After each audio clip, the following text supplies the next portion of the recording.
Thanks, Ant. Hi, Thomas. How you doing? You good? Yeah, good, thank you. Very well, thank you. Any players returning? Romero, Adogi, anyone back for Saturday? Yes, positive is that both Romeo, Destiny and Wilson is available for selection for the squad. Good news. Yeah.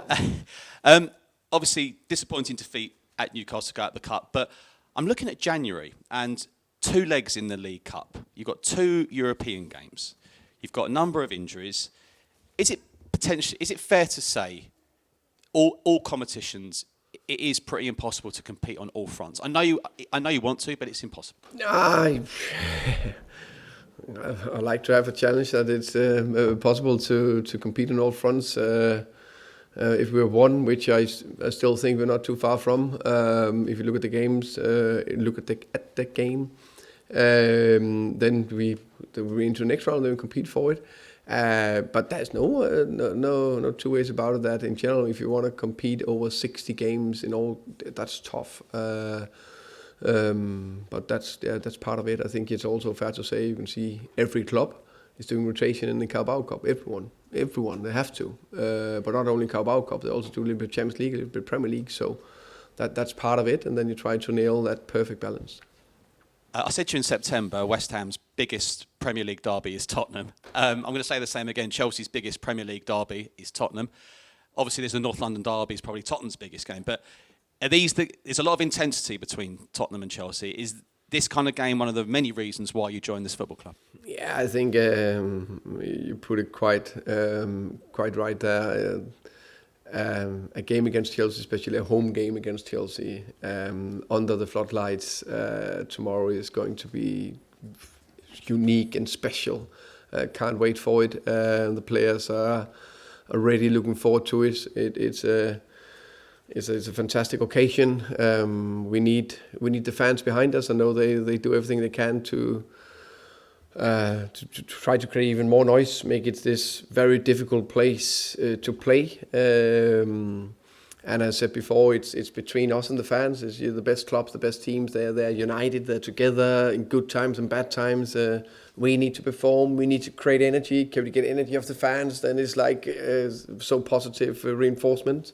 And that's what we need to create tomorrow. I'm really looking forward to it. 5,000 away fans at Newcastle Wednesday. No trains back. Full up. It's been a brilliant start to the season away from home in terms of the league. Just hasn't clicked so far. I think you've answered part of that question. The fans have said they want to do more as well for the pre-match atmosphere. Is it a collective? Let's go out there tomorrow night. Huge game. It's going brilliant away. Hasn't clicked so much at home yet. Starting tomorrow. Yeah, that will be fantastic. That is the plan and the aim.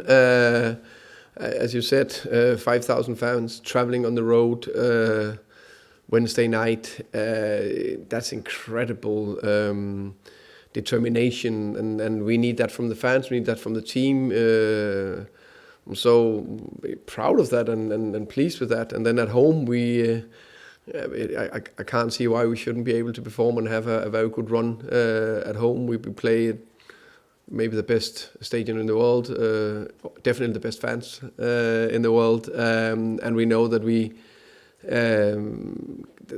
the sound level in that stadium can be insane.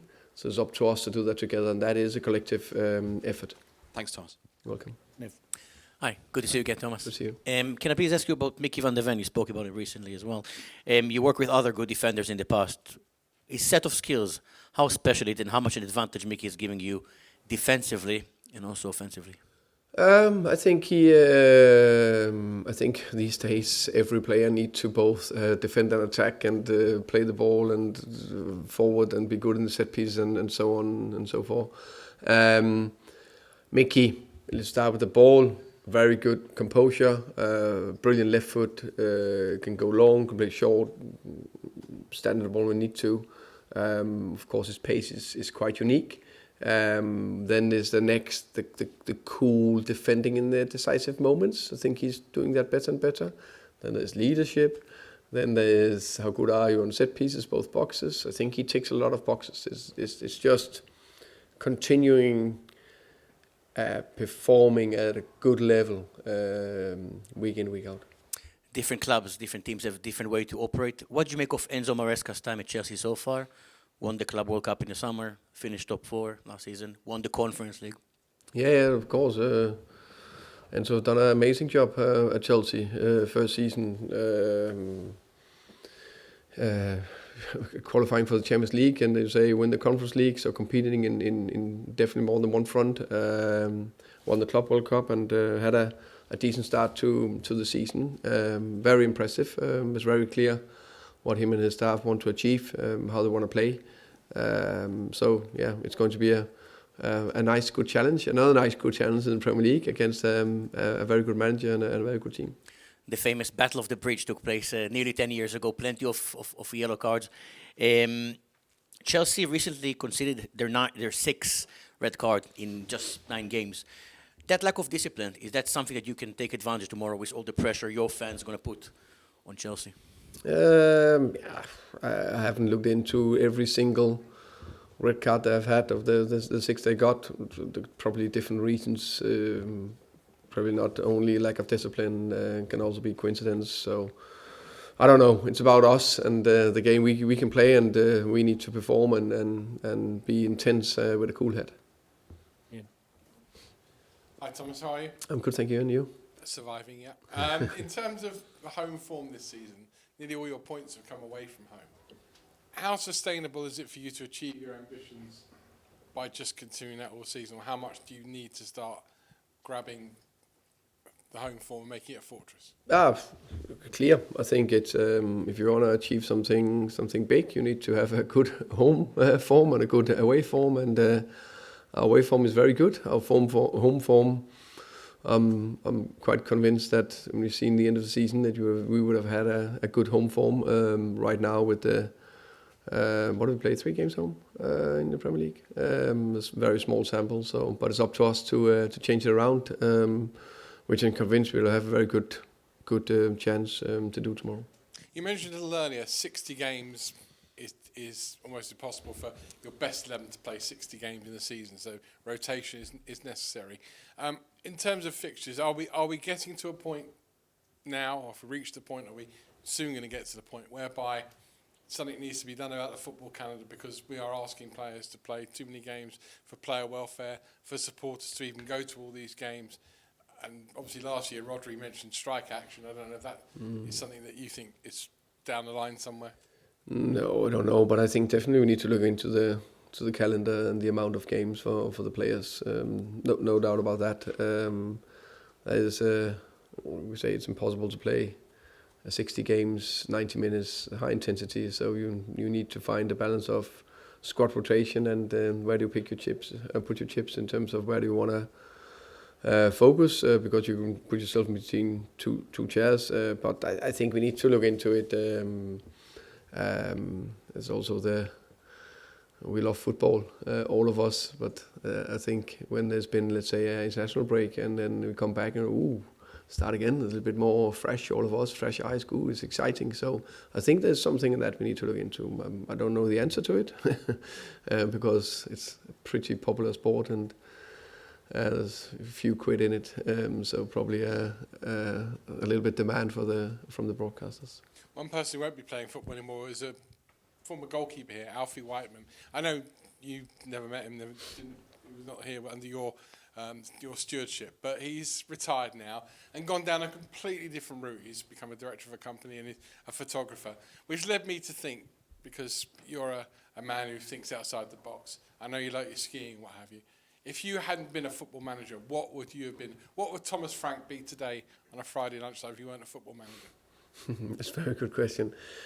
I think it would have been some kind of a teacher. It's my, in PE in a school or in a sports school or something like that. I think probably would have done something down the line of that.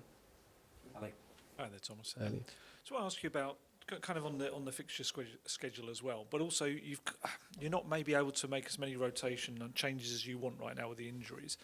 With your brand of football being so kind of involved with pressing and then the speed and the runs that the players make, is it are you compromised slightly with the inability to change players, maybe in what you can ask of the players and the amount of pressing in each game? I think it's the best thing is if you fully fit squad. I think every manager want that, so you can put the types up you want for each game, and you can rotate the perfect amount of minutes so everyone can be fresh. But that's not reality. That's very, very rarely reality for any manager or head coach. So it's about for each period or each game to find the right balance with everything. But there's no doubt that to play with the maximum intensity doesn't have to be high pressing or low. You need to play with intensity. No, every team needs to play with intensity. If they want to compete, they can just do it in different ways. But there's definitely something to look into. No complaints, but now we have 2 days between games. There's a massive difference to 3 days. But we will find a way, and a lot of times it's just mental.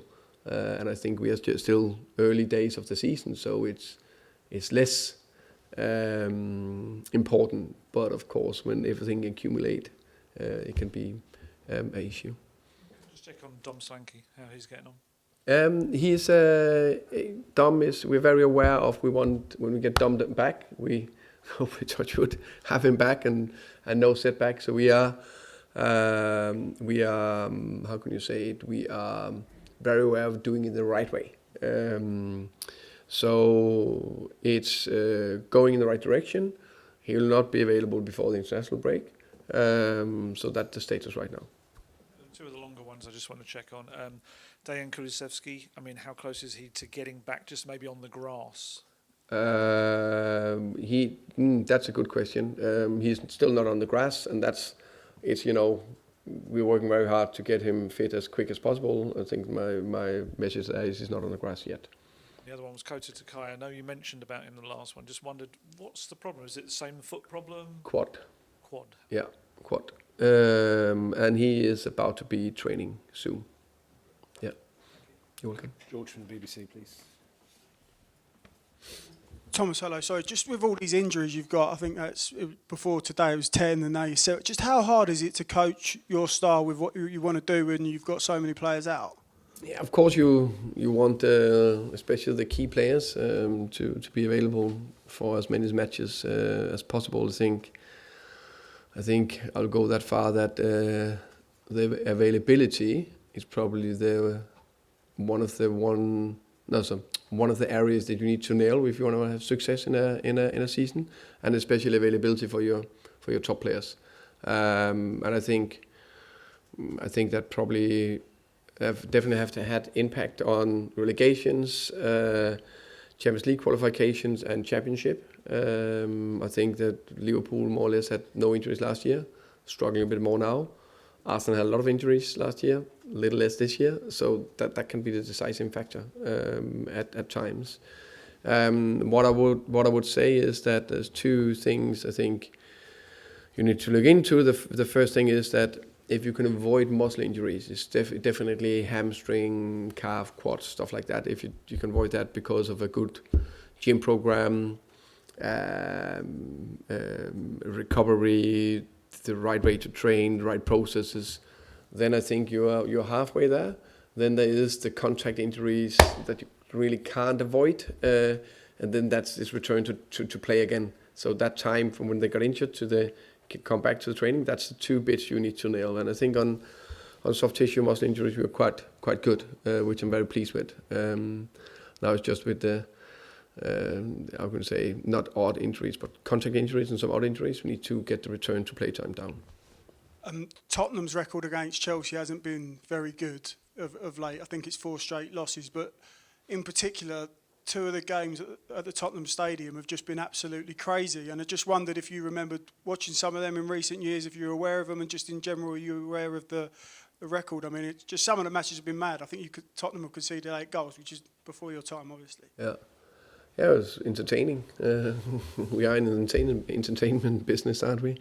Yeah, remember the first one. What was that? The 4? What was that for? Whatever, the 9-man 4-1. Yeah, 4-1. Yeah, I remember that one. That was crazy.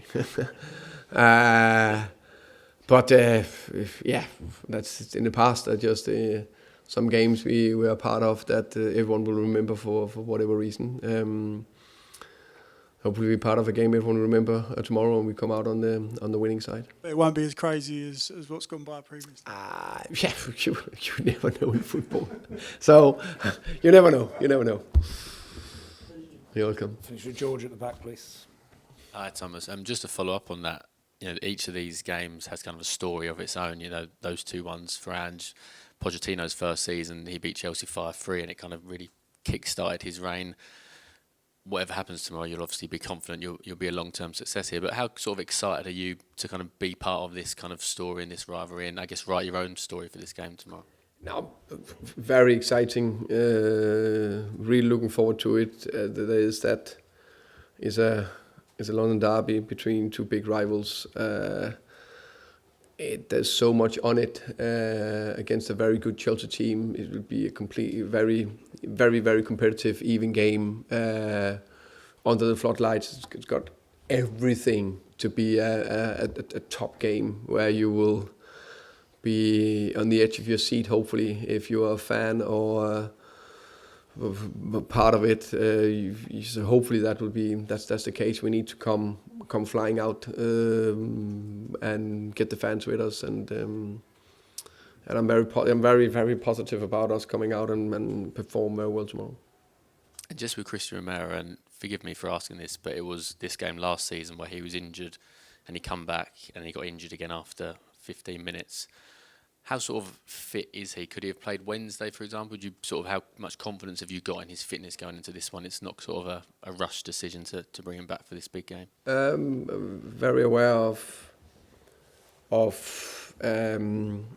try to be able to take the best possible decisions. Of course, in the end, I'll get a lot of information from medical staff, performance staff, but in the end, it is always on me. If a player break down, it's on me. It's not on the medical staff, not on performance. It's always on me. I take decisions. I'll get all the informations, and then I need to take a difficult choice, or a brave choice, or easy choice, or decision. So that's it. If he was fit enough, he would have been involved Wednesday. So he's ready to be involved tomorrow, and let's see how much. And I know you haven't got many defenders, but him being back, does it kind of open up the possibility for five at the back, 3 centre-backs? I know Chelsea have faced that in recent games, and I think Enzo has been sort of unexpectedly facing that as well. Yeah, I would say that to have him back, it could open up for it. Also, we've got Dest back, so that's also positive. It was a little bit more a challenge against Newcastle with a few less options, but as I said, I think we performed well in many areas.